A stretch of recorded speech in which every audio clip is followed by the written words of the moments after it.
Hello everyone, मोहित study IQ centre में आपका स्वागत है। आज हम पियाजे, वाइगोत्स्की, कोहलबर्ग, थॉर्नडाइक और बुद्धि इंटेलिजेंस से संबंधित सभी प्रकार के महत्वपूर्ण क्वेश्चंस देखेंगे जो सीटेट में प्रीवियस ईयर या न्यू आधारित, मॉडल पेपर आधारित सभी टाइप के क्वेश्चंस आपको यहाँ पे मिलेंगे। इससे पहले मैंने ऑलरेडी पियाजे, वाइगोत्स्की, कोहलबर्ग, थॉर्नडाइक और बुद्धि से संबंध में प्रॉपर एक एक करके वीडियो बनाया है। अगर आपने वो वीडियो भी देखा है तो ये आपके लिए भी रिवीजन वीडियो होगा, और जिन्होंने वो वीडियो नहीं देखा है तो ये वीडियो से आप इन टॉपिक्स को तैयार करके इसके सबसे इंपॉर्टेंट क्वेश्चंस को जान सकते हैं और कौन से क्वेश्चंस एग्जाम्स में ज़्यादा पूछे जाते हैं। ठीक है, तो इस टॉपिक्स को आपको तैयार करके चलना पड़ेगा सीडीपी में, क्योंकि सबसे ज़्यादा क्वेश्चंस तीन क्वेश्चंस आपको यहां से मिल सकते हैं। थॉर्नडाइक से 2 क्वेश्चंस और 2 क्वेश्चंस, 3 क्वेश्चन यहां से, तो देखिए 9 क्वेश्चंस तो ये 9, 10, 11, 12, 13 क्वेश्चंस तो ये ऐसे ही मतलब पूरी तरीके से हो गए। ठीक है, फिर पेडागोजी में भी रिपीट होते हैं क्वेश्चंस, तो यहाँ से बहुत इंपॉर्टेंट टॉपिक्स हैं और ये यहाँ से आपको क्वेश्चन ज़रूर मिलता है जो आपके आगामी एग्जाम्स के लिए, जो अभी रिसेंट अभी होने वाला है, उसके लिए महत्वपूर्ण होगा। तो आइए एक एक क्वेश्चंस को देखते हैं, सॉल्व करते हैं। अगर वीडियो पसंद आए तो प्लीज़ वीडियो को लाइक कर लीजिएगा। आज का जो टारगेट है वह है 20 लाइक्स का। आपका लाइक्स मोटिवेशन देगा हमें, हम आपको इसी प्रकार से वीडियोस छांट करके लेकर के आते रहेंगे। ठीक है, और ज़्यादातर दोस्तों से शेयर करिएगा ये वीडियो को। अगर अभी तक आपने चैनल को सब्सक्राइब नहीं किया तो प्लीज़ चैनल को भी सब्सक्राइब कर लीजिए। आइए देखते हैं क्या क्या क्वेश्चंस हैं और उनको सॉल्व करते हैं। देखिए, निम्नलिखित में से किस मनोवैज्ञानिक ने बच्चों के संज्ञानात्मक विकास के सिद्धांत की अवधारणा प्रस्तुत की? मोस्ट इंपॉर्टेंट क्वेश्चन है, बहुत कॉमन क्वेश्चन है। मेरे ख्याल से सीटेट की तैयारी कर रहे हैं हर बच्चे को इसका आंसर पता होगा। तो देखिए, बच्चे के संज्ञानात्मक विकास के सिद्धांत की जो अवधारणा प्रस्तुत की थी वो है जीन पियाजे ने।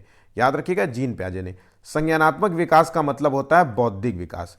ध्यान रखिएगा, बौद्धिक विकास से, कॉग्निटिव डेवलपमेंट, बौद्धिक विकास से। अब बौद्धिक विकास कैसे होता है? तो बौद्धिक विकास के इन्होंने कुछ चरण बताए थे। तो इन्होंने इसके 4 चरण बताए थे। कितने चरण? 4 चरण, ये याद रखना, 4 चरण। अब वो 4 चरण कौन कौन से थे, इसके बारे में एक एक पॉइंट आपको मेरे थ्योरी वीडियो या फिर आप मेरे प्रॉपर क्वेश्चनिंग वाले वीडियो को देख सकते हैं। एक एक प्रॉपर एक तरीके से बताया है मैंने, हर एक वीडियो पे सारा विस्तृत चर्चा की है और वो वीडियो आपके लिए बहुत इंपॉर्टेंट होगा। ठीक है, तो यहाँ पे आंसर समाप्त होता है। ऐसे तो बहुत लंबा वीडियो होगा अगर मैं एक एक क्वेश्चन को समझाने बैठूंगा। ठीक है, चलिए आगे बढ़ते हैं अगले क्वेश्चन की ओर। बच्चे दुनिया के बारे में अपनी समझ का सृजन करते हैं, इसका श्रेय डैश डैश को जाता है। तो देखिए, ये जो कथन है, बच्चे दुनिया के बारे में अपनी समझ का सृजन करते हैं। ठीक है, अब वो अपनी समझ का सृजन किससे करते हैं? तो वो 4 स्टेजेस में करते हैं, वही 4 चरणों से करते हैं, है ना। इसलिए पियाजे ने बच्चों को पियाजे ने नन्हे वैज्ञानिक की संज्ञा दी है। वैज्ञानिक जो अपने ज्ञान की खोज करते रहते हैं, है ना, वातावरण से, जिस माहौल में रहते हैं उस वातावरण से अपने ज्ञान का निर्माण भी करते रहते हैं। ये शब्द मैंने ऑलरेडी टैग वर्ड्स में आपको बताया था। ठीक है, तो आंसर है यहाँ पे पियाजे। अगला क्वेश्चन देखते हैं। पियाजे के अनुसार बच्चों के संज्ञानात्मक विकास की किस अवस्था में वस्तु स्थायित्व के गुण आ जाते हैं? अब देखिए, ये जो है क्वेश्चन बहुत इंपॉर्टेंट क्वेश्चन है। वस्तु स्थायित्व के गुण आ जाते हैं, इसका क्या मतलब होता है? तो बच्चे के किस चरण, मतलब संज्ञानात्मक विकास के किस चरण में? तो हम सभी को पता है कि 4 चरण होते हैं। ठीक है, 4 चरण होते हैं, तो चारों चरणों के नाम यहाँ पे दिए हुए गए और वो चारों चरण के नाम माफ कीजिएगा, ये चारों चरण के नाम एक क्रमबद्ध में दिए गए। तो पहला जो चरण है वो है संवेदी प्रेरक अवस्था, दूसरा है पूर्व संक्रियात्मक अवस्था, तीसरा है मूर्त संक्रियात्मक अवस्था और चौथा है औपचारिक संक्रियात्मक अवस्था। तो यहाँ पे जो वस्तु स्थायित्व के गुणों की बात हो रही है, तो ये पहला है चरण, याद रखिएगा, पहला चरण है। मतलब इस चरण का अगर हम बात कहें तो बच्चे को अगर मतलब इस वस्तु स्थायित्व के गुण का मतलब है कहते हैं कि छुपी हुई वस्तु बच्चे ढूंढ लेते हैं। वस्तु उनके नज़र में तब भी वहाँ रहती है जब वो वहाँ नहीं होती है। जैसे आप किसी चीज़ को उनके सामने छुपाते हो, जैसे आपने कभी चॉकलेट रखते हैं आप फ्रिज के ऊपर, अब फ्रिज से हटा करके आप कहीं और रखने लग जाएं तो उनको वो बार बार वो फ्रिज पे ही देखेंगे, तो वस्तु स्थायित्व के गुण आ जाते हैं। संवेदी प्रेरक अवस्था में ये स्टेज होती है 0 से 2 वर्ष तक की। तो आमतौर पे 2 साल तक के बच्चे इस गुणों को प्रदर्शित करते हैं। ठीक है, यहाँ पे चीज़ें समझ गए। आगे बढ़ते हैं अगले क्वेश्चन की ओर। पियाजे के अनुसार निम्नलिखित में से कौन सी अवस्था में बच्चा अमूर्त संकल्पनाओं के विषय में तार्किक चिंतन करने लगता है। अब देखिए यहां पे इन चारों स्टेज के एक एक लाइन में ध्यान रखिएगा, आपने जो है शब्दों को बहुत अच्छे से। संवेदी प्रेरक अवस्था में मैंने आपको बता दिया है वस्तु स्थायित्व के गुण आते हैं। पूर्व संक्रियात्मक अवस्था में जो है प्रतीकात्मक सोच वाला बच्चा हो जाता है, प्रतीकात्मक सोच, ठीक है, प्रतीकात्मक।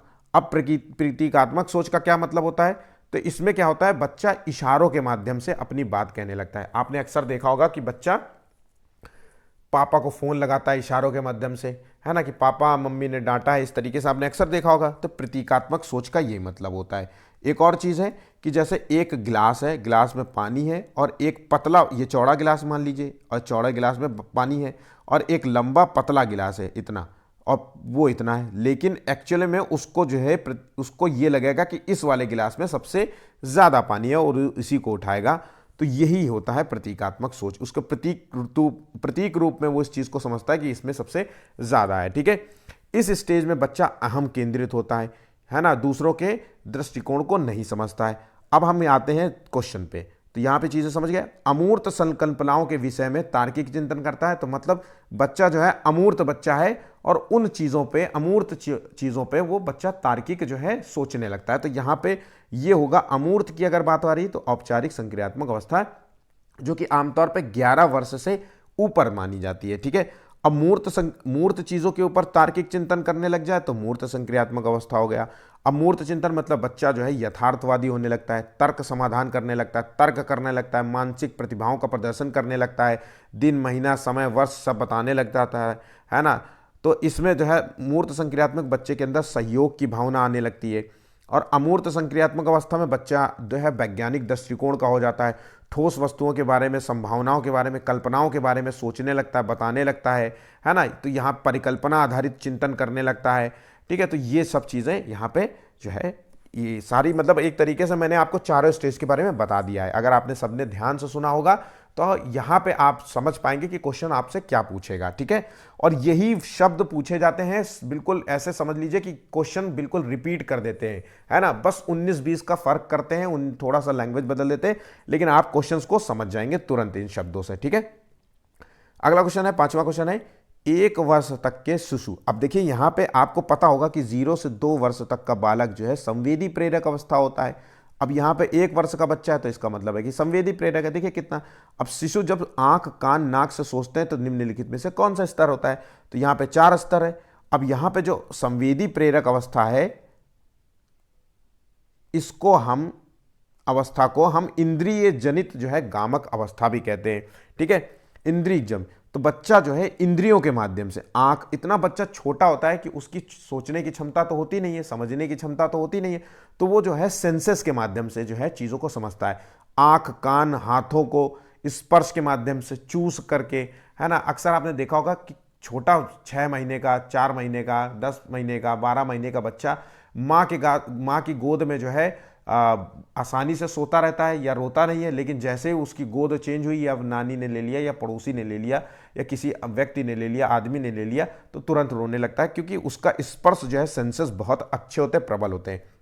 इन्हीं के माध्यम से वो समझता है कि कौन है ना। तो याद रखिएगा, इंद्रिय जनित जो है गामक स्तर इसे कहते हैं। ये क्वेश्चन बहुत इंपॉर्टेंट है और ये क्वेश्चन गलत मत करिएगा, ठीक है।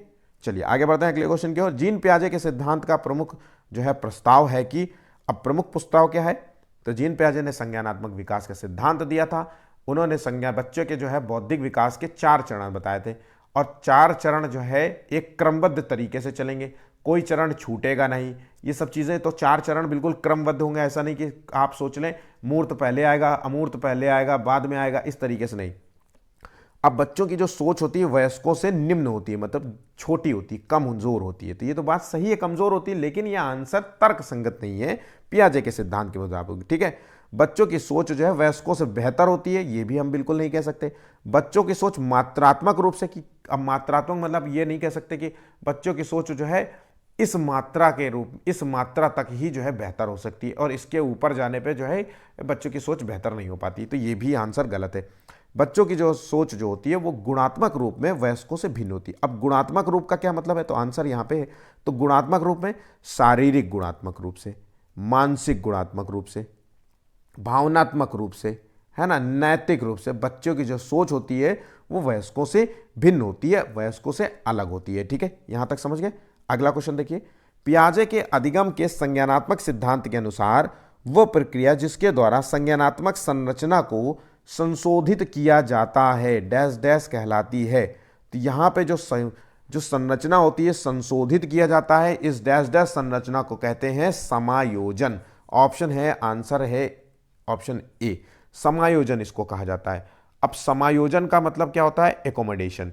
मतलब आमतौर पे यहां क्या होता है, इसको दूसरी लाइन में अगर हम समझें तो पूर्व ज्ञान में परिवर्तन करके वातावरण के साथ तालमेल बिठाना। याद रखिएगा, पूर्व ज्ञान, कई बार इस लाइन को दिख करके दे देते हैं, तो पूर्व ज्ञान में परिवर्तन करके, ठीक है, देखिए पूर्व ज्ञान में परिवर्तन करके जो है जो वातावरण है, आज का जो समय है, आज के वातावरण के साथ तालमेल बिठाना। ठीक है, तालमेल बिठाना, ठीक, तो ये होता है समायोजन। याद करिएगा, तो यहां पे है संशोधित करना, मतलब पूर्व ज्ञान में हम जो है परिवर्तन कर दिया, संशोधित कर दिया। ठीक है, यहां तक समझ गए। अब स्कीमा भी जो है पियाजे के अंतर्गत आता है। तो स्कीमा का मतलब होता है अपने जो है नए अनुभव को पहले के अनुभव से जोड़ना। जो भी आपने अब तक सीख रखा है वो है स्कीमा, और उस सीखने में जो भी आप नया कुछ सीख रहे हैं उसमें अगर आप संशोधन करके उसमें जोड़ देते हैं तो वो कहता है स्कीमा। ठीक है, कहलाता है स्कीमा। यहां तक चीजें समझ गए होंगे। आगे बढ़ते हैं अगला क्वेश्चन की ओर। पियाजे के अनुसार सूचना प्रक्रियाकरण की कौन सी विधि स्कीमा के निर्माण में मदद करती है? तो वही चीज मैंने आपसे कहा कि कौन सी विधि स्कीमा के निर्माण में मदद करती है। तो यहां पे जो 8वें का आंसर है ये है समायोजन, एकोमोडेशन। तो ये जो होती है, ये एकोमोडेशन होती है, ये स्कीमा के निर्माण में मदद करती है। मैंने आपसे कहा कि स्कीमा में मतलब होता है कि नए अनुभव को पहले के अनुभव से जोड़ना, और समायोजन में भी, एकोमोडेशन में भी ये होता है कि पूर्व ज्ञान में परिवर्तन करके वातावरण के साथ तालमेल बिठाना, या फिर हम कह सकते हैं कि संज्ञानात्मक संरचनाओं को जो है संशोधित किया जाता है इसमें। तो यहां तक समझ गए, बिल्कुल नोट कर लीजिए। मैं फिर से कह रहा हूं, ये क्वेश्चन आपसे मोस्ट इंपॉर्टेंट क्वेश्चन में आएगा। माफ कीजिएगा,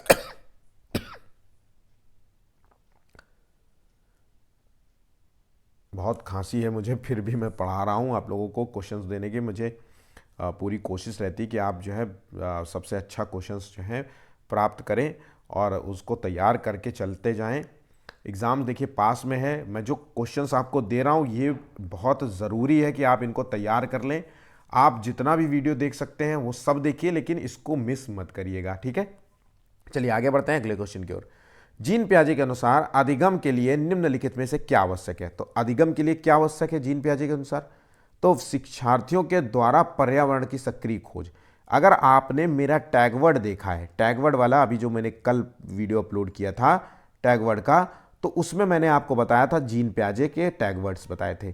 तो उसमें यह था कि पर्यावरण की सक्रिय खोजबीन शब्द अगर आता है तो यह है जीन पियाजे से संबंध में। ठीक है, बाकी जो है ऑप्शंस यहां पे गलत हो जाते हैं। ठीक है, चलिए आगे बढ़ते हैं अगले क्वेश्चन की ओर। जीन पियाजे के संज्ञानात्मक विकास के सिद्धांत के बारे में निम्नलिखित में से कौन सा कथन सही है? अब हमें सही ढूंढना है।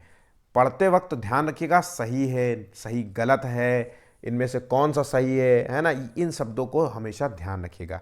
अक्सर बच्चे इसमें से जो है इनको ध्यान नहीं देते, क्वेश्चंस को जल्दी सॉल्व करने का प्रयास करते हैं, तो 1-2 क्वेश्चन उनके ऑलरेडी ऐसे गलत हो जाते हैं। ठीक है, तो यहां पे संज्ञान निम्न से कौन सा सही है? देखिए, चरणों का क्रम बच्चों के सांस्कृतिक जो है संदर्भ के अनुसार भिन्न हो सकता है, या फिर जो है उनका तर्क है कि चरणों के माध्यम से प्रगति के बजाय संज्ञानात्मक विकास जो है निरंतर है।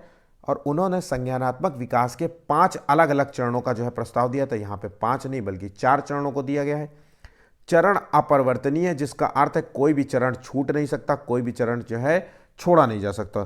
तो मैंने आपको पहले भी बताया था कि चरण जो है अपरिवर्तनीय है, क्रमबद्ध तरीके से चरण चलेंगे। संवेदी प्रेरक अवस्था, पूर्व संक्रियात्मक अवस्था, मूर्त संक्रियात्मक अवस्था और अमूर्त संक्रियात्मक अवस्था, या फिर औपचारिक संक्रियात्मक अवस्था। ये चारों क्रमबद्ध होंगे। हर क्रम में बच्चा जो है अलग अलग जो है प्रतिभाओं का प्रदर्शन करता है, और जो है इन सभी क्रमों को याद कर लीजिएगा वर्ष के साथ। ठीक है, याद रखिएगा वर्ष के साथ इनको याद कर लीजिएगा। आगे बढ़ते हैं। पियाजे के अनुसार जो है बच्चा अमूर्त स्तर पर चिंतन, बौद्धिक क्रियाएं और समस्या समाधान किस अवस्था में करने लगता है। अगर अमूर्त शब्द आ गया तो औपचारिक संक्रियात्मक अवस्था है जो कि 11 वर्ष से अधिक स्टेज पे है। औपचारिक नहीं होगा तो इसका दूसरा नाम होगा अमूर्त जो है संक्रियात्मक अवस्था। ठीक है, यहां पे समझ गए होंगे। इस स्तर पे क्या होता है, बच्चा जो है अमूर्त चिंतन करने लगता है, अमूर्त प्रतिभाओं का जो है प्रदर्शन करने लगता है ना। इसमें जो है बच्चे जो है वैज्ञानिक दृष्टिकोण का विकास होने लगता है, ठोस वस्तुओं के साथ जो है तालमेल बिठाने लगता है, उनके संभावनाओं के बारे में बात करने लगता है ना, कल्पनाओं के बारे में बात करने लगता है। उच्च मानसिक क्षमता का विकास होता है, तो उस मानसिक क्षमता का जो है प्रदर्शन करने लगता है। यूं कह सकते हैं कि समस्या समाधान करने में सबसे जो है ये आखिरी चरण है, तो समस्या समाधान भी बहुत तेजी से करेगा। भाषा का विकास, संप्रेषण का विकास बहुत अच्छे तरीके से हो चुका होता है इस स्टेज में। तो यहां तक चीजें समझ गए होंगे। चलिए आगे बढ़ते हैं अगले क्वेश्चन की ओर। निम्नलिखित में से जो है किसने जो है बच्चों के संज्ञानात्मक विकास के लिए सामाजिक सांस्कृतिक सिद्धांत को प्रस्तुत किया था। अभी तक हमने देखा था कि बच्चे के संज्ञानात्मक विकास का सिद्धांत किसने प्रस्तुत किया था। अब हम देख रहे हैं कि बच्चे के संज्ञानात्मक विकास के सिद्धांत में समाज और संस्कृति का जो है महत्वपूर्ण रोल माना है। तो ये जो है सिद्धांत है वाइगोत्स्की का, और ये मोस्ट इंपॉर्टेंट क्वेश्चन है, मोस्ट रिपीटेड क्वेश्चन है, सबसे ज्यादा पूछा गया क्वेश्चन है और बहुत सामान्य सा क्वेश्चन है। ठीक है, तो याद रखिएगा, समाज और संस्कृति के साथ तालमेल रह करके बच्चा जो है अपने सामाजिक, अपने संज्ञानात्मक विकास, अपना बौद्धिक विकास करता है। समाज में रहेगा, जिस समाज में वो रहेगा उन समाज में आपसी लोगों के साथ अंतःक्रिया करेगा। जिस संस्कृति में रहेगा आपस में जो है संस्कृतियों का तालमेल बिठाएगा और उनके साथ अंतःक्रिया करेगा। इसी तरीके से उसका बौद्धिक विकास होता है। ठीक है, तो ध्यान रखिएगा। आगे बढ़ते हैं। वाइगोत्स्की के अनुसार संज्ञानात्मक विकास निम्न पर निर्भर है। तो वाइगोत्स्की के अनुसार संज्ञानात्मक विकास किस पर निर्भर है।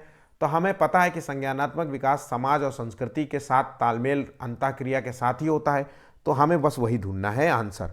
तो मानसिक परिपक्वता, शारीरिक परिपक्वता, अनुवंशिकी और सामाजिक अंतःक्रिया। तो आंसर है यहाँ ऑप्शन डी। ठीक है, नेक्स्ट क्वेश्चन देखिए।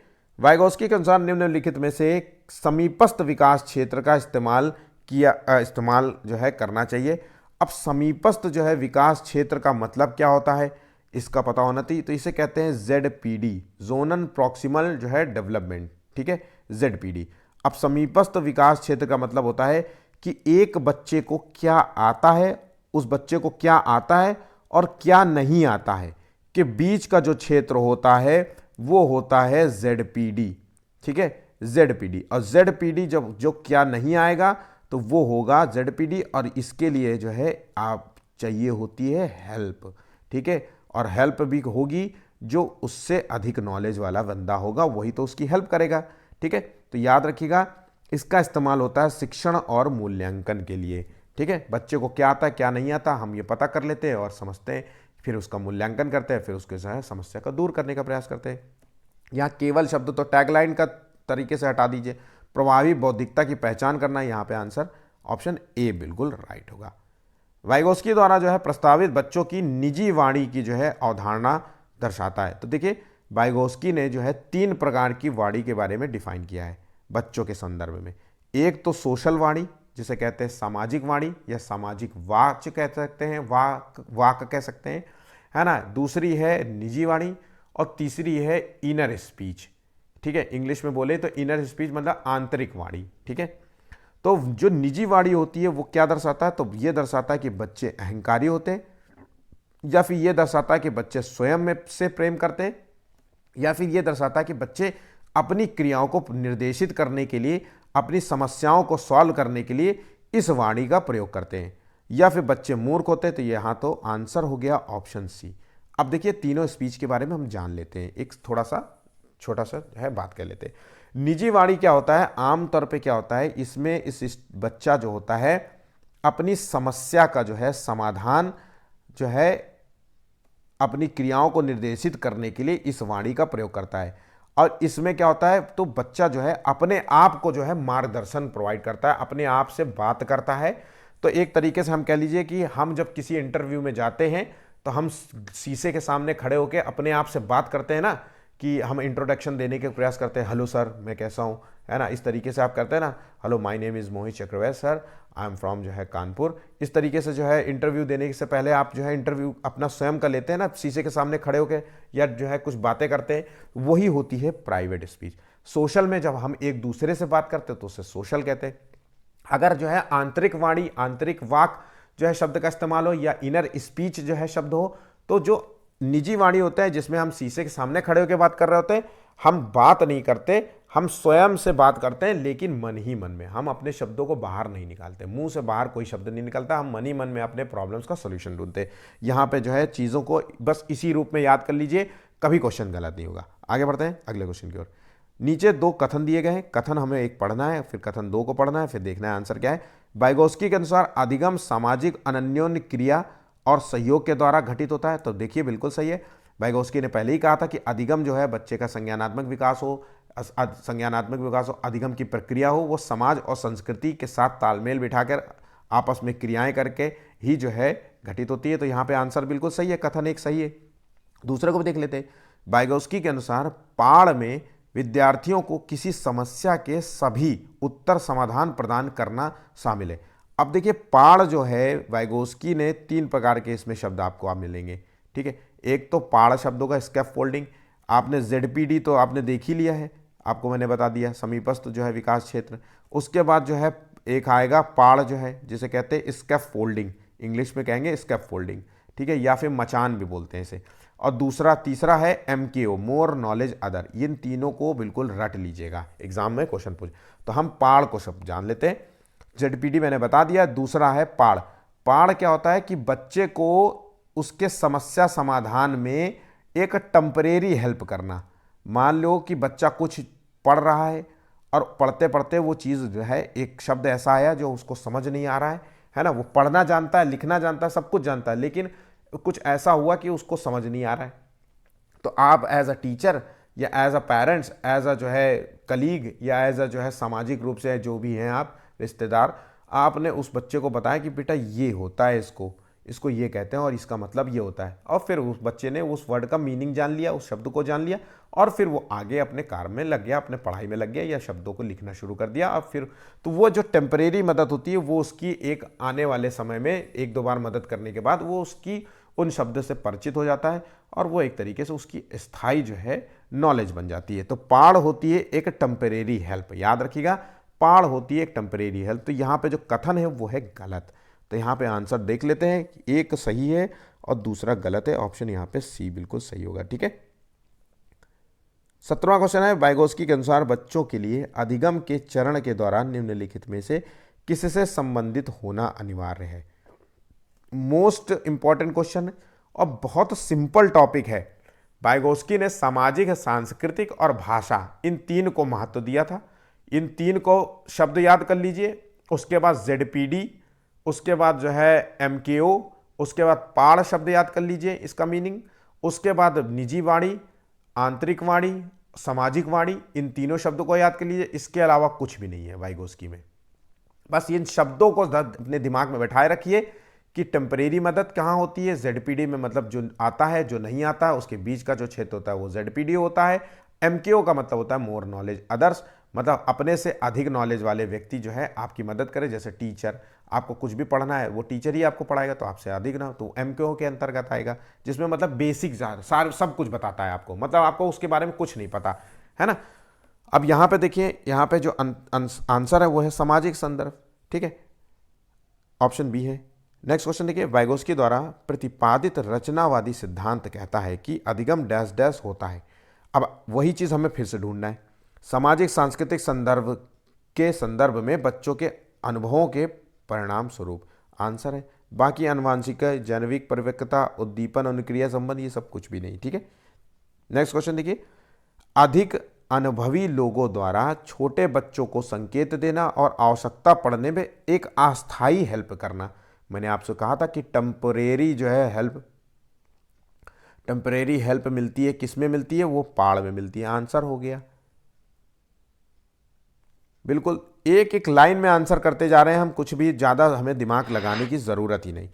शिक्षक दिवस पर भाषण देने से पहले रमन जो है आईने के सामने खड़े होकर के भाषण देने का प्रयास करते हैं। मतलब वो बच्चा जो है आईने के सामने खड़े होकर के चूंकि उसको जो है भाषण देना था शिक्षक दिवस पे, है ना, टीचर के लिए कुछ दो शब्द कहने थे, तो उससे पहले वो अपना कॉन्फिडेंस बूस्ट कर रही, इसके लिए उसने क्या किया, आईने के सामने जो है वही जो भाषण उसको देना था, उसने समझा कि आईने के सामने जो खड़ा है वो है उसकी ऑडियंस है, तो उसको भाषण देने के। तो ये जो है वाइगोस्की ने जो है क्रियाकलाप को किस रूप में वर्णित किया है, तो इसको जो है देखिए आईने के सामने खड़े होकर जो है वर्णित करना है, तो इसको है निजी भाषण के रूप में वर्णित किया है। ऑप्शन यहां पे ए है। ठीक है, अगला क्वेश्चन अब हम देखते हैं कोलबर्ग से संबंध में क्वेश्चंस। देखिए मैंने जितना पियाजे और वाइगोस्की में बताया है आपको, बस आपको सिर्फ उतना याद रखना है। यकीन मानिए आपका एक क्वेश्चन नहीं गलत होगा। मेरे शब्द बस पकड़ लीजिए, शब्द जो है एक जगह नोट कर लीजिए, और वो एक सिंगल शब्द जो है वो नोट करना आपके लिए बहुत ज़रूरी है। मैं आपको बहुत हार्ड तरीके से पढ़ाने का प्रयास नहीं करता, क्योंकि मुझे पता है कि देखिए सीटेट में सबसे ज़्यादा बच्चे फेल होते हैं। 25 लाख फॉर्म भरे गए हैं, उसके बाद जो है 3.5 लाख, 3.5 से 4 लाख बच्चा केवल पास होता है। सोच के देखिए 25 लाख में केवल 4 लाख बच्चा पास हो रहा है, मतलब 17-18% का रेशियो मुश्किल से बनता है ना, इससे ज़्यादा बनता ही नहीं है। तो ये बच्चे क्यों फेल हो रहे हैं? ये बच्चे इसीलिए फेल हो रहे हैं कि इनको शब्द का मीनिंग ही नहीं जानना चाहते। ये बस सोचते हैं कि एक तो ओवर कॉन्फिडेंस के चक्कर में फेल होते हैं। बहुत सिंपल है, मैं पास हो जाऊंगा, और जब क्वेश्चन आता है तो उनको समझ में नहीं आता कि पहाड़ की जगह उन्होंने लिख दिया मचान। अब उन्होंने तो हिंदी मीडियम वाला बच्चा इंग्लिश के शब्द भी नहीं देखना चाहता, लेकिन जब आपको यहाँ पे बताया जा रहा है कि पहाड़ को इसका फोल्डिंग कहते हैं, तो आपको याद रखना है, मचान को इसका फोल्डिंग कहता है, तो ये याद रखना है। तो ये चीज़ों को जो है थोड़ा सा दिमाग में बैठा के थोड़ा सा जो है अपने जो है एकाग्र हो करके पढ़िए चीज़ों का। ठीक है, अब आइए हम कोलबर्ग के संबंध में जो है क्वेश्चन देखते हैं। तो कोलबर्ग ने जो सिद्धांत दिया था, हम सभी को पता होना चाहिए कि नैतिक विकास का सिद्धांत दिया था। अब नैतिक विकास के सिद्धांत के संबंध में हम एक एक क्वेश्चन को जानने का प्रयास करेंगे। तो पहला क्वेश्चन है, लॉरेंस कोलबर्ग के सिद्धांत की मुख्य जो है आलोचना हुई थी, तो वो किस आधार पर हुई थी? तो लॉरेंस कोलबर्ग ने नैतिक विकास का सिद्धांत प्रस्तुत किया था, और इस सिद्धांत के अंतर्गत इन्होंने जो एग्जाम्पल्स दिए थे, जो भी उदाहरण दिए थे, इसमें इन्होंने सारे एग्जाम्पल्स जो है पुरुषों पर दिए थे। स्त्रियों की इन्होंने कोई एग्जाम्पल ही नहीं दिया, क्योंकि स्त्री और पुरुष की जो नैतिक जो है डिसीजन लेने की क्षमता होती है वो थोड़ी सी अलग होती है। हम अक्सर देखते हैं कि औरतों की डिसीजन मेकिंग अलग होती है और आदमियों की डिसीजन मेकिंग अलग होती है। तो नैतिक जो मोरल थ्योरी होती है, वो मोरल थिंकिंग होती है, वो अलग होती है दोनों की। तो हो सकता है कि आपने अगर 10 महिलाओं को रखा होता किसी इस नैतिक विकास के किसी एग्जाम्पल में, तो हो सकता है वो महिलाएं किसी और तरीके से जो है उस क्वेश्चंस को सॉल्व करती हैं, या किसी और तरीके से पुरुष की अपेक्षा। तो उन्होंने जो है लिंग जो है एक तरीके से लिंग आधार पर जो है उन्होंने अवहेलना करी थी। तो आंसर हमें वही ढूंढना है। तो यहाँ पे जो है उनके सिद्धांत में नारी परिप्रेक्ष्य जो है गौण है यहाँ पे, तो 21वें का जो आंसर है वही मिल गया हमें। ठीक है, अगर नारी परिप्रेक्ष्य ना मिला तो यहाँ पे मिलेगा सांस्कृतिक। ध्यान रखिएगा, इन्होंने जितने भी एग्जाम्पल दिए थे, इन्होंने सारे के सारे जो है पश्चिमी सभ्यता के एग्जाम्पल दिए थे, वेस्टर्न कंट्री के एग्जाम्पल दिए थे। अब भाई वेस्टर्न कंट्री का एग्जाम्पल लोगे और वो जो है हमारे जो है भारत में जो है कैसे एग्जाम्पल जो है फुलफिल हो सकता है? वहाँ की थिंकिंग और वहाँ का आइडियोलॉजी अलग है ना, वहाँ के जो है कानून अलग है, उनके जो है सोचने की क्षमताएं अलग है, हमारे यहाँ नैतिक क्षमताएं, हमारे सांस्कृतिक क्षमताएं अलग है। तो हमारा उसके आधार पर परवरिश हुआ है। तो ज़्यादातर उन्होंने एग्जाम्पल पश्चिमी सभ्यता के लिए, अमेरिका के लिए, और नारी को जो है इन्होंने जो है ज़्यादा उदाहरणों में शामिल ही नहीं किया, मतलब पूरी तरीके से इन्होंने अलग ही कर दिया। याद रखिएगा, बस इसके अलावा और कुछ भी नहीं है। ठीक, अगला क्वेश्चन है, अभिकथन ए है, कोलबर्ग के नैतिक विकास के सिद्धांत से पता चलता है कि नैतिक तर्क जो है चरणों में विकसित होता है। तो यह अक्सर बिल्कुल बात सही है कि जो नैतिक तर्क होता है उसके लिए इन्होंने जो है कितने चरण दिए थे? इन्होंने 3 चरण दिए थे। याद रखिएगा, 3 चरण दिए थे, और हर चरण में 2 स्टेजेस दी थी, हर चरण के 2 स्टेजेस दी थी। तो इस तरीके से 6 जो है स्टेजेस हैं, 6 स्टेजेस हैं और 3 चरण हैं। ठीक है, याद रखिएगा इसको। 3 चरण को कह दीजिए, 3 लेवल कह लीजिए, है ना। तो ये तो पॉइंट सही है बिल्कुल, अभिकथन तो यहाँ पे सही होता है। अब कोलबर्ग के अनुसार पूर्व परंपरागत चरण, जो कि पहला ही चरण है, याद रखिएगा 3 चरण में यह पहला चरण है, इस चरण में बच्चे अपने नैतिक जो है निर्णय बाहरी परिणामों पर आधारित करते हैं। तो ये भी कारण जो है इसका सही है। तो यहाँ पे आंसर हो गया ए। अब आज ही चीज़ों को समझ लेते हैं। 3 चरण दिए हैं। प्री कन्वेंशनल लेवल जिसे कहते हैं पूर्व परंपरागत जो है चरण, पूर्व परंपरागत जिसे कहते हैं प्री कन्वेंशनल लेवल, ये कि पहला चरण है। दूसरा है कन्वेंशनल लेवल जिसे कहते हैं परंपरागत चरण, और तीसरा है जिसे कहते हैं कन्वेंशनल लेवल जिसे कहते हैं पोस्ट कन्वेंशनल लेवल। अब यहां पे देख लेते हैं कि नैतिक विकास का मतलब होता है अच्छे और बुरे का बोध होना, यहां तक तो आपको पता ही होगा। अब प्री कन्वेंशनल लेवल में क्या होता है, बच्चे में जो है नैतिकता नहीं होती है। ध्यान रखिएगा, क्वेश्चन आपसे पूछेगा कि नैतिकता की अनुपस्थिति जो है किस चरण में होती है, तो आपको बता देना है कि प्री कन्वेंशनल लेवल में, पूर्व परंपरागत चरण में, पूर्व परंपरागत स्टेज में बच्चे में नैतिकता की अनुपस्थिति होती है। अब जब बच्चे में नैतिकता की अनुपस्थिति होती है, इसलिए हम कह सकते हैं कि बच्चे को जो नैतिकता होती है वो बाहर से मिलती है। अब बाहर से जैसे माता पिता उसको बताएंगे कि बेटा ये गलत है, बैड मैनर्स है, हटो इसको, रखो इसको, है ना, ऐसे बात नहीं करते, ऐसे बिहेव नहीं करते। तो नैतिकता के जो भी चीज़ें सिखाई जाएंगी वो बाहर से मिलेंगी। उसके माता पिता सिखाएंगे, उसके आसपास के पड़ोस लोग जो सिखाएंगे, उसके संपर्क में जो भी सामाजिक रूप से संपर्क में रहता है वो सभी सिखाएंगे। तो यहां तक चीज़ें समझ गए होंगे।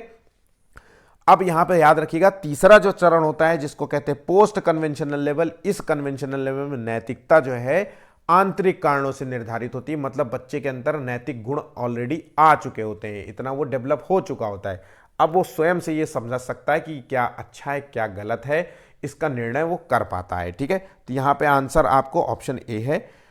चलिए आगे बढ़ते हैं अगले क्वेश्चन की ओर। लॉरेंस कोलबर्ग ने बच्चे के नैतिक विकास का अध्ययन करने के लिए किस पद्धति का जो है उपयोग किया था? तो यहां पे देखिए, हम देख लेते हैं, खेल के दौरान बच्चों का अवलोकन करना। तो खेल के दौरान बच्चे का अवलोकन करना, तो ये सामाजिक जो है पद्धति के अंतर्गत आ सकता है, वाइगोत्स्की के अंतर्गत यह ऑप्शन हो सकता है। 4 ऑप्शंस पढ़ने के बाद हम सोचेंगे कि ये क्या हो सकता है। अगर ये ऑप्शंस दे दे वाइगोत्स्की के संबंध में, है ना, बच्चा संज्ञानात्मक विकास की, तो खेल के दौरान बच्चे का अवलोकन करना, और खेल से ही जो है बच्चे का जो है संज्ञानात्मक विकास होता है, तो ये वाइगोत्स्की के अंतर्गत आ सकता है। लेकिन कोलबर्ग में तो नैतिक विकास का जो सिद्धांत दिया था, तो ये ऑप्शन तो यहाँ पे गलत हो गया। बहुत गौर से समझिएगा चीज़ों को। देखिए कितना घुमाने का प्रयास नहीं कर रहा हूँ मैं, आपको समझाने का प्रयास कर रहा हूँ। प्रयोगात्मक विधि नहीं, मात्रात्मक अनुसंधान दृष्टिकोण नहीं, बच्चों के सामने नैतिक दुविधाएं रखना और प्रक्रियाओं का जो है विश्लेषण करना। तो इससे हमें पता चल जाएगा कि हमारा बच्चा जो है कितनी जो है नैतिक उसकी जो है समझ है उसके अंदर। तो नैतिक दुविधाएं क्या रखना, कि मान लीजिए बच्चे को जो है 2 चॉकलेट रख दी, है ना, उसमें से बच्चे से कह रहे हो कि बेटा 1 चॉकलेट उठानी है। तो अब बच्चा तो चूंकि स्वार्थी होता है, हर स्टेज में बच्चा धीरे धीरे गुणों को प्रदर्शित करता है। तो बच्चा जो है अगर मान लीजिए पहले स्टेज में होगा तो बच्चा तो नैतिकता तो होती नहीं उसमें, तो वो दोनों चॉकलेट उठाने का प्रयास करेगा। लेकिन अगर वो 3rd स्टेज में होगा तो हो सकता है वो 1 उठाए, हो सकता है वो जो उठाए उसको भी डिस्ट्रीब्यूट कर दें, उसको भी अपने भाई बहनों से बांट के खाए। तो इस तरीके से चीज़ों को समझ रहे हैं। ठीक है, अगला क्वेश्चन। कोलबर्ग के अनुसार नैतिक विकास का वह चरण जिसके दौरान व्यक्ति नैतिकता का मूल्यांकन करता है, मुख्यतः विद्यमान सामाजिक मानदंडों या नियमों के आधार पर करता है, नैतिकता के जो है किस जो है स्तर के रूप में जाना जाता है? अब यहां पे ध्यान रखिएगा, नैतिकता पहले वाले में होती नहीं है। अब दूसरे वाले में सामाजिक अगर मानदंड आ जाए, ध्यान रखिएगा, सामाजिक मानदंड या सामाजिक नियमों की बात आ जाए, तो ये स्टेज होगा पारंपरिक स्तर कहते हैं इसे, कहते हैं, या फिर हम कह सकते हैं कि कन्वेंशनल लेवल, कन्वेंशनल लेवल ये, या फिर परंपरागत स्तर कहते हैं। ठीक है, तो ये चीजें समझ गए होंगे। यहां पे ऑप्शन यहां पे बी होगा। अब परंपरागत स्तर में जो 2 स्टेजेस होती हैं वो होती हैं गुड बॉय और गुड गर्ल की, इस चीज को नोट कर लीजिए, गुड बॉय और गुड गर्ल की। और दूसरा होता है लीगल ओरिएंटेशन या फिर अधिकार संरक्षण कह सकते हैं। ठीक है, तो यहां पे चीजें समझ गए होंगे। चलिए आगे बढ़ते हैं अगले क्वेश्चन की ओर। कोलबर्ग के सिद्धांत के अनुसार कौन सा स्तर सही मायने में नैतिकता के अभाव को प्रदर्शित करता है? मैंने आपको बताया कि बच्चे में नैतिकता नहीं होती है किस स्टेज में, स्टेज 1 होता है, तो स्तर 1 है। अब नैतिकता जो है होती है, तो ये इसमें आंसर लगा देते हैं। ठीक है, यहां पे सामाजिक रूप से नैतिकता की बात करें तो स्टेज 2 पे लगा दीजिएगा आंसर। आगे बढ़ते हैं अगले क्वेश्चन की ओर। बिल्कुल हूबहू क्वेश्चन दिए जाएंगे, मैं फिर से कह रहा हूं, शब्द बदल सकते हैं लेकिन उसकी भाषा नहीं बदली जा सकती, इसलिए जैसे शब्द पढ़ाए जा रहे हैं वैसे ही आप नोट कर लीजिए। आगे बढ़ते हैं अगले क्वेश्चन की। सुनीता जो है अपने इलाके में देखी गई अमानवीय परिस्थितियों से बच्चों को बाहर निकालने के लिए अथक प्रयास करती है। वो ऐसा इसलिए करती है क्योंकि उसे लगता है कि ऐसा करना सही है।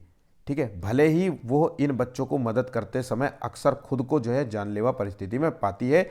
सुनीता जो है कोलबर्ग के नैतिक विकास के किस चरण को प्रदर्शित करती है। अब यहाँ पे देखिए 26वें का जो क्वेश्चन का आंसर है, ये आंसर है सार्वभौमिक नैतिक सिद्धांत हुआ। और ये सार्वभौमिक नैतिक सिद्धांत है थर्ड स्टेज का, जिसे कहते हैं पोस्ट कन्वेंशनल लेवल, क्योंकि इसमें बच्चे में नैतिकता की उपस्थिति होती है। तो यहां पे क्या कह रही है कि वो ऐसी स्थिति से बच्चे को बाहर निकालने का प्रयास कर रही है जो नैतिक रूप से गलत है ना। तो सार्वभौमिक का मतलब हो गया कि एथिकल जो है, यूनिवर्सल एथिकल स्टेज, ऐसे नियम कानून जो सबके लिए समान हो। जैसे चोरी करना गलत है, तो अब बच्चा मान लीजिए अमानवीय परिस्थिति में चोरी करता हो, गाली गलौज करता हो, तो उस स्थिति में वो निकालने के लिए बच्चे के साथ जो है व्यवहार करती है, उसके साथ बात करती है या उसके काउंसलिंग करने का प्रयास करती है। तो ये होता है, याद रखिएगा सोशल। अब यहाँ पे जो थर्ड स्टेज होती है ये इस पर टिका होता है, सामाजिक अनुबंध और सार्वभौमिक नैतिक सिद्धांत। सामाजिक अनुबंध में क्या होता है कि इसमें बच्चा जो होता है इस स्टेज में जो है मतलब ये होता है कि इसमें जो है बच्चा वही करता है जो उसको सही लगता है। वो कहता है कि ये काम मेरे लिए तुम कर दो तो मैं तुम्हारे लिए ये कर दूंगा, है ना। तो ये चीज़ों को यहाँ पे समझ जाइएगा अच्छे तरीके से, कंफ्यूज मत होइएगा। आगे बढ़ते हैं अगले क्वेश्चन। लॉरेंस कोलबर्ग के नैतिक विकास के सिद्धांत में दंड से बचने के लिए नियमों का पालन करता है। तो यहाँ पे बच्चा दंड से बचने के लिए कार्य कर रहा है, तो ये हो गया पहले स्टेज में बच्चा, पहले तो पूर्व परंपरागत स्टेज में। तो यहाँ पे बच्चा जो है नैतिकता का जो प्रदर्शन करता है, क्योंकि बच्चे में नैतिकता तो होती नहीं है। यहाँ पे मैंने अभी आपको बताया कि नैतिकता बच्चे में होती नहीं है, और नैतिकता मिलती है उसके माता पिता से, बाहर से मिलती है, माता पिता जो उसको बताएंगे। तो ऐसे सिचुएशन में वो कहना मानता है, इसलिए क्योंकि उसको मारना पड़े, दंड से बचने के लिए वो नियमों का पालन करता है, इसलिए इसको इस स्टेज में रखा गया। पूर्व परंपरागत चरण इसे कहते हैं, ठीक है। और दूसरा जो है पर्सनल रिवॉर्ड वाला स्टेज है। पर्सनल रिवॉर्ड पूर्व परंपरागत में दंड वाला है एक तो, और उसके बाद पर्सनल रिवॉर्ड का स्टेज है, दूसरा स्टेज है ना। यहाँ पे दूसरा भी है। तो वो उसमें क्या होता है, बच्चे को एक्सचेंज में क्या मिल रहा है, वो अपनी इंटरेस्ट को ज़्यादा प्राथमिकता देता है। ये दोनों को नोट कर लीजिए। कोलबर्ग के अनुसार सही और गलत के प्रश्नों के बारे में निर्णय लेने में शामिल चिंतन प्रक्रिया को कहा जाता है। तो यहाँ पे देखिए नैतिक दुविधा और नैतिक तर्क दो शब्द हैं, इसको बहुत अच्छे तरीके से समझ लीजिए। नैतिक दुविधा का मतलब होता है कि दो सही चीज़ों में चुनना। मैंने मान लीजिए आपसे एक बच्चे से कहा कि बेटा माता और पिता में, अपने मम्मी और पापा में आपको चुनना है कि सबसे आप किससे ज़्यादा प्यार करते हैं, तो बच्चा जो है नैतिक दुविधा में पड़ जाएगा। याद रखिएगा नैतिक दुविधा में, क्योंकि वो प्यार तो मम्मी से पापा से दोनों से करता है। अब उसको कह रहे हो कि एक चुनना है, तो वो चुनने में जो है उसको नैतिक दुविधा रहे, तो वो हो सकता है कि वो आंसर ही ना दे, ठीक है। अब नैतिक तर्क या नैतिक तर्कणा कह लीजिए, यहाँ पे तर्कणा जो है शब्द होता है, तो यहाँ पे होता है सही और गलत की सिचुएशन में आप नैतिक तर्क करते हुए सही की तरफ जाना, वही होता है। तो यहाँ पे आंसर हो गया ऑप्शन ए, ठीक है। अगला क्वेश्चन देखिए। कोलबर्ग के अनुसार एक शिक्षक जो है बच्चों में नैतिक मूल्यों को इस प्रकार स्थापित कर सकता है।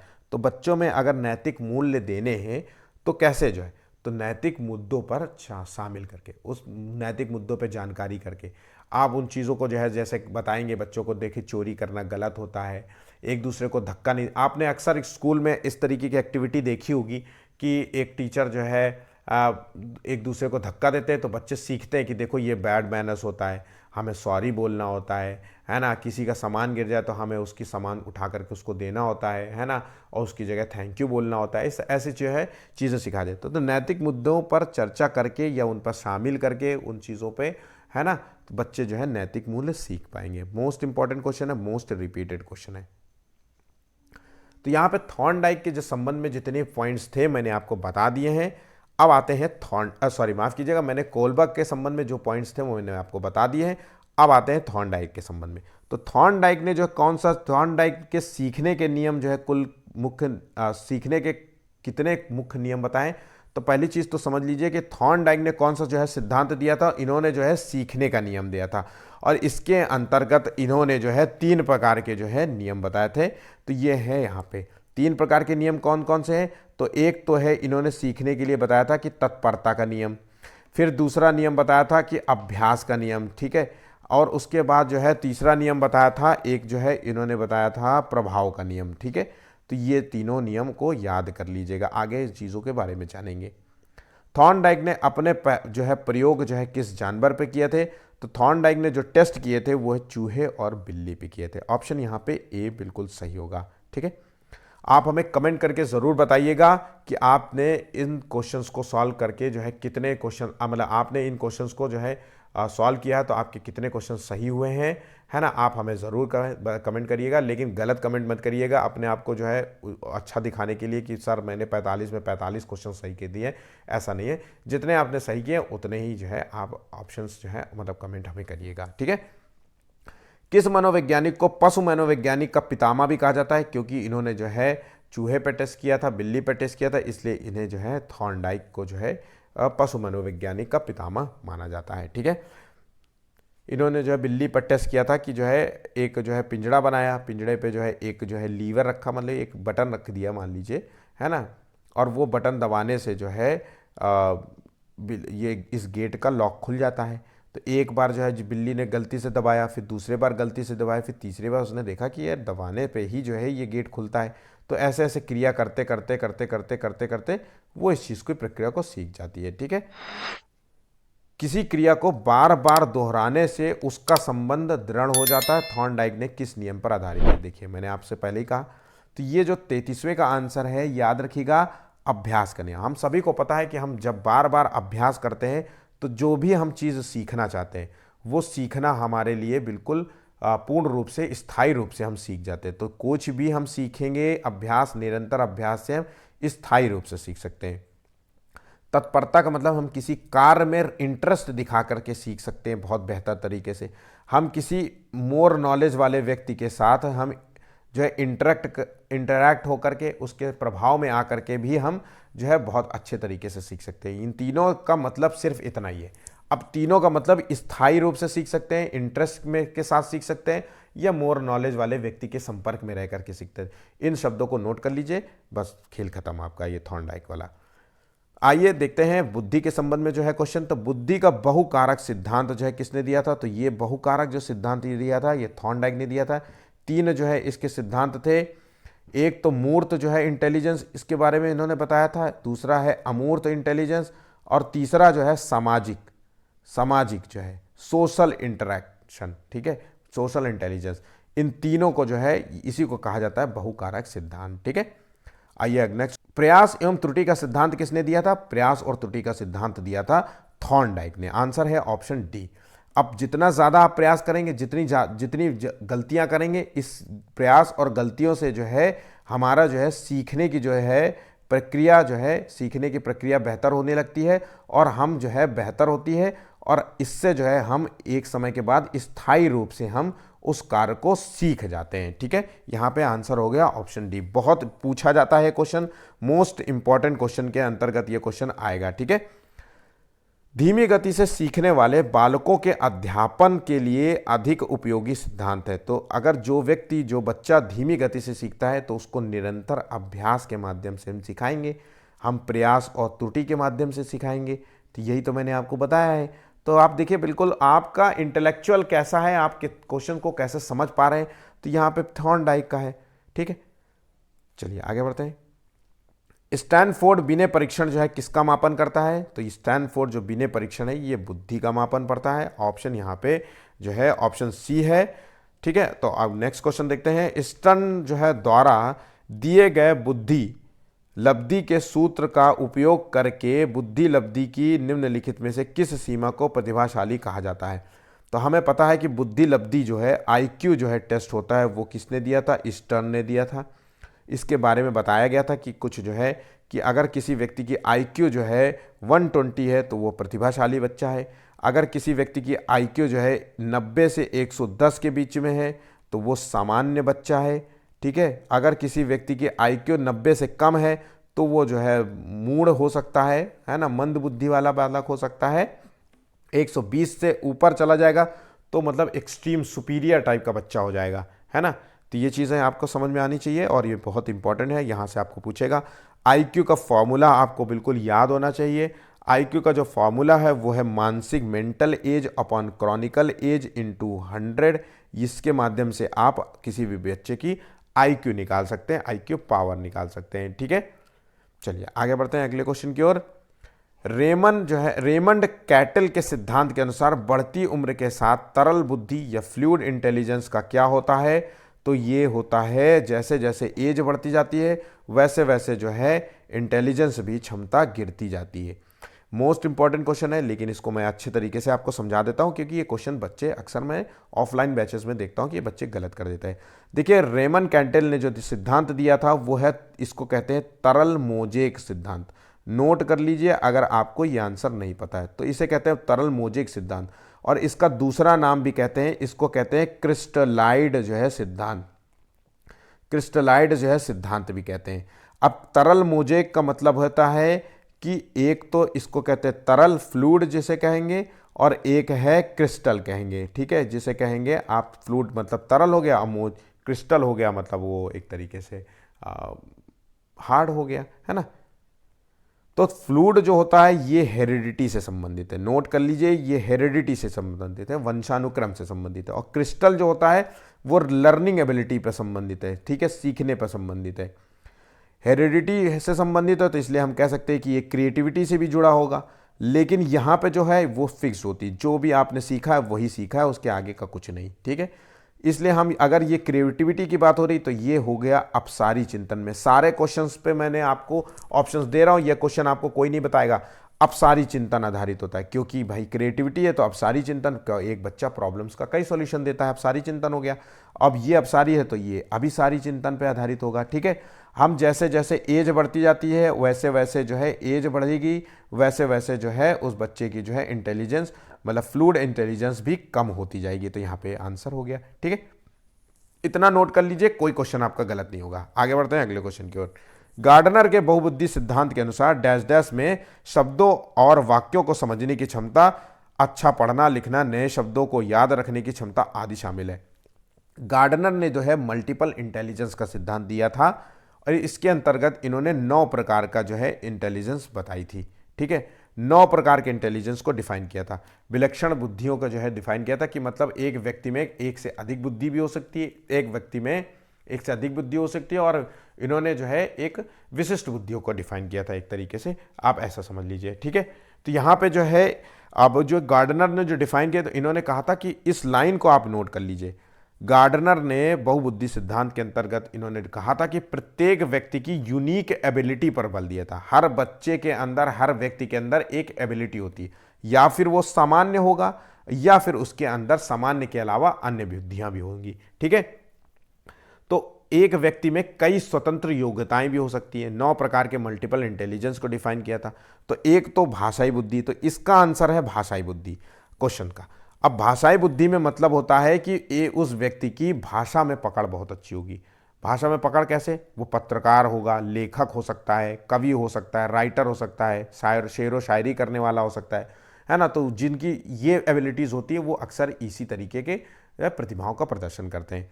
ठीक है, वस्तु प्रेक्षण बुद्धि, स्पेशियल जो है इंटेलिजेंस, इसमें क्या होता है, खाली स्थान को समझने की क्षमता होती है। जैसे आर्किटेक्ट, अक्सर आर्किटेक्ट आप घर लाते हैं या खाली प्लॉट दिखाते हैं, फिर वो उस पर एक बेहतर डिज़ाइन बनाता है, तो आर्किटेक्ट में ये गुण होता है। ठीक है, तार्किक जो है गणितीय बुद्धि में मतलब मैथमेटिकल गणनाओं को समझने की क्षमता होती है, तो एक ये इंटेलिजेंस होती है। शारीरिक गति संवेदक बुद्धि, बॉडी जो है, तो शारीरिक में मतलब एक तो होते हैं मिलिट्री वाली पोस्ट हो सकती है, बॉडी बिल्डिंग की हो सकती है, रनिंग वाले हो सकते हैं, खेल कूद में हो सकता है ना। मिलिट्री में जाने से पहले जो टेस्ट होता है, तो शारीरिक गति संवेद जो है बुद्धि हो सकती है। तो यहाँ पे इन चारों को जो है डिफाइन कर दिया है मैंने। ठीक है, चलिए आगे बढ़ते हैं। एक हो गया प्राकृतिक, नेचुरलिस्टिक जो है हो गया, और एक क्या हो सकता है, हम फिजिकल स्ट्रेंथ के बारे, इंटर जो है इंटेलिजेंस कह सकते हैं। जब इंटर इंटेलिजेंस का मतलब होता है दो या अधिक एबिलिटी होना, या फिर मतलब या फिर दूसरों के बारे में जो है सोचने की क्षमता को रखना, है ना, दूसरे के बारे में भावनाओं को, उनके जो है दुखों को, उनके जो है समस्याओं को समझने की क्षमता होना। इंट्रा में मतलब होता है एक व्यक्ति स्वयं के बारे में जो है जानने की जो है प्रेरित रहता है। इस तरीके से चीज़ों को याद रखिएगा। बहुबुद्धि सिद्धांत किसने दिया था? तो बहुबुद्धि सिद्धांत मल्टीपल इंटेलिजेंस का सिद्धांत गार्डनर दिया था। मैंने आपको सभी को बता दिया है। प्रत्येक व्यक्ति की यूनिक एबिलिटी पर जोर दिया था। एक व्यक्ति में कई प्रकार की स्वतंत्र बुद्धि हो सकती है, स्वतंत्र योग्यताएं हो सकती हैं। ठीक है। हार्वर्ड गार्डनर के सिद्धांत के अनुसार एक कक्षा में तरह तरह की अध्यापन रणनीतियों का इस्तेमाल होना जरूरी है, क्योंकि अब एक क्लास में अलग अलग तरीके की जो है पढ़ाने की तकनीक का इस्तेमाल होना चाहिए, क्योंकि भाई एक क्लास में एक अकलौता बच्चा तो होता नहीं है, उसमें बहुत सारे बच्चे होते हैं और सबकी एबिलिटीज़ अलग होती हैं। तो ये एक तरीके से हम कह सकते हैं कि बहुबौद्धिकता को निष्पादित करने में मददगार होता है। ठीक है। सामान्य बौद्धिकता को बढ़ाने में मददगार होता है, या फिर स्टार विद्यार्थी को बनाने में मददगार होता है, या फिर व्यवहारिक बुद्धि को बढ़ाने में मददगार होता है। ये सभी ऑप्शन गलत होंगे। नेक्स्ट क्वेश्चन है, बहुबुद्धि के सिद्धांत के संदर्भ में एयरफोर्स पायलट बनने के लिए निम्नलिखित में से कौन सी बुद्धि की आवश्यकता है? तो मैंने आपको बताया कि मिलिट्री वालों को, खेल कूद वालों को, है ना, ये सब जो वालों को फिजिकल स्ट्रेंथ में बहुत अच्छा होना ज़रूरी है। तो फिजिकल, जिम, रनिंग, है ना, हुसैन बोल्ट, बुमराह, सचिन तेंदुलकर, धोनी, है ना, मिलिट्री के जो है ट्रेनर जो होते हैं इस तरीके से, तो ये आती है ये सब गतिक बुद्धि में। ठीक है। याद रखिएगा ऑप्शन यहाँ पे सी होगा। गतिक बुद्धि नहीं होगा तो इंग्लिश में फिजिकल स्ट्रेंथ भी हो सकता है। एक बच्चे में दूसरों के इरादे और इच्छाओं को समझने की क्षमता है, यह बुद्धि के किस रूप को प्रदर्शित करती है? अगर एक बच्चे में दूसरे के इरादे और इच्छाओं को समझने की क्षमता होती है तो इसे कहते हैं